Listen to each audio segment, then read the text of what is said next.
થાય. આ કોરોનામાં કેટલાકના ધંધા બંધ થયા છે, રેસ્ટોરન્ટ બંધ થઈ, ટુરિઝમમાં તકલીફ થઈ છે. અરે આજ આપણી નથી પણ આવતીકાલ તો આપણી છે ને. આજ કદાચ આપણી નથી, આવતીકાલ તો આપણી છે.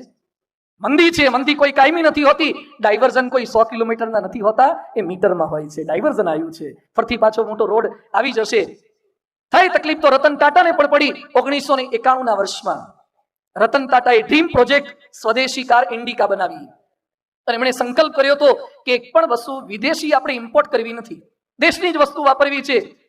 અને કાર તો બની ગઈ, પણ વિદેશી કોઈ વસ્તુ નહોતી વાપરી, એટલે થોડી ઘણી તકલીફ થઈ. માર્કેટમાં એટલી ચાલી નહીં, એમના મનમાં જે ગણતરી હતી એટલી ન ચાલી. એટલે 1998માં ઇન્ડિકા કાર વેચી દેવાનો એમણે સંકલ્પ કર્યો. ખબર પડી ફોર્ડ મોટર કંપનીને, એમણે લેવાની ઈચ્છા દર્શાવી. મીટિંગ માટે રતન ટાટા અમેરિકા ગયા, ડિટ્રોઇટમાં. બિલ ફોર્ડ, હેનરી ફોર્ડની પેઢીમાં આવે બિલ ફોર્ડ. અને એ સમયે બિલ ફોર્ડે આપણા વિખ્યાત ઉદ્યોગપતિ રતન ટાટાનું અપમાન કર્યું અને કટાક્ષના સ્વરમાં એમ બોલ્યા કે તાકાત ના હોય તો ઓટોમોબાઈલ ફિલ્ડમાં ન પડાય. જેમાં આપણી ક્ષમતા ના હોય ફિલ્ડમાં જંપલાવાની જરૂર નહીં. રતન ટાટા ખાલી ઉદ્યોગપતિ નથી, એક સજ્જન વ્યક્તિ પણ છે.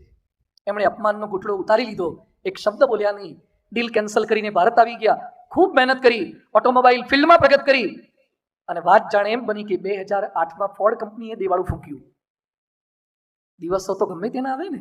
2008માં એમણે દેવાળું ફૂંક્યું અને જેગુઆર અને લેન્ડ રોવર ચાલી નહીં માર્કેટમાં. અને ટાટાએ લેવાની તૈયારી બતાવી. બિલ ફોર્ડ અમેરિકાથી ઇન્ડિયા આવ્યા, ભારતમાં આવ્યા, અહીંયા બોમ્બેમાં આવ્યા અને રતન ટાટાને વિનંતી કરી કે અમારી જેગુઆર ને લેન્ડ રોવર આપ જો સ્વીકારી લો તો અમે દેવાળામાંથી બહાર નીકળીએ.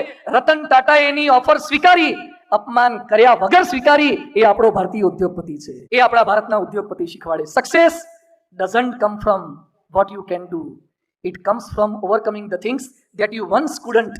તમે શું કરી શકો છો એનાથી સફળતા નથી મળતી, પણ એક સમયે તમે શું નથી કરી શક્યા એના આધારે સફળતા મળે છે.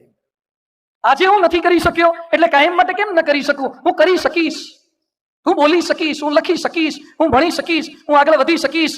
પેન્સિલ પાસેથી શીખો, બટકો નહીં, ત્યાં સુધી અટકો નહીં. અને અટકો તો છોલાવાની તૈયારી રાખો, કારણ કે કેટલાક તમારી અણી કાઢશે જ. પેન્સિલ પણ શીખવાડે છે કે બટકો નહીં, ત્યાં સુધી અટકો નહીં. અને અટકો તો છોલાવાની તૈયારી રાખો, કારણ કે અમુકનો ધંધો છોલવાનો જ હોય છે, અણી કાઢવાનો. અમુક તો શાર્પનર લઈને જ ફરતા હોય છે.